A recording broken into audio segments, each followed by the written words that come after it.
It's a new world for spinal deformity surgery. We can frankly treat patients now where 20 years ago and 30 years ago we would relegate them to non-operative care because we didn't feel it was safe to treat them. The problem with adult deformity is that it's so nuanced. This patient-specific implant now has really allowed us to individualize every patient, and every patient's need now can be addressed.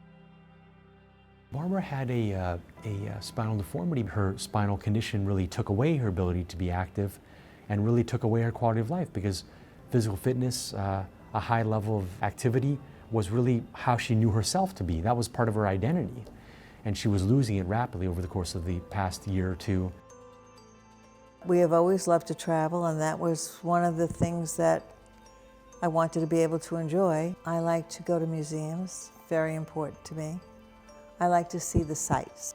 My husband once said to me, when we were in Europe, he said to me, "When do I rest?" I said, "You go to Hawaii to rest, you don't go to Europe to rest." Barbara told me of a trip that she had taken to Warsaw, Poland, where she was climbing a flight of stairs with her friends and she suddenly felt her legs give way. And that was the first time that had ever happened to me. And that was pretty scary because I was holding onto a railing, but all of a sudden you're like, geez, I could fall right down these steps. It was brief, but it was awakening. You kind of say, okay, this is not normal. What was considered a basic degenerative case before she was referred to us became a more nuanced deformity case. I told Barbara that she needed not only a surgery to treat her stenosis, but also to treat her spinal deformity, her lumbo-pelvic mismatch. I thought about it. I pondered. What do I want? What do I want to do? And I just said, I'm doing it. And a lot of people said to me, you're crazy. Why are you doing it? Just something that I felt was the right thing for me to do. I didn't want to live a life that I had to worry anymore, that something might happen. Now we can use data to give us high-level precision, to let us know really what's a safe alignment for the patient. In the case of aprevo, the end plates are really contoured towards the patient's anatomy. So when you put in an interbody device that's patient-specific, like aprevo, the device seems to fit directly into the space that it was designed to fit into, like a key go into a keyhole. Having an implant that's already been pre-designed to fit this specific patient's disc space really makes the surgical aspect much faster, much more efficient, and much safer. Patients are under less anesthesia. They wake up faster after surgery. They have less anesthesia-related complications.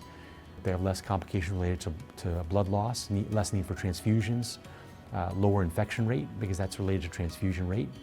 And in general, they just bounce back faster and they can get moving and get going and get out of the hospital faster. And now I'm just kind of gliding into normalcy, slowly but surely. I've always been very active.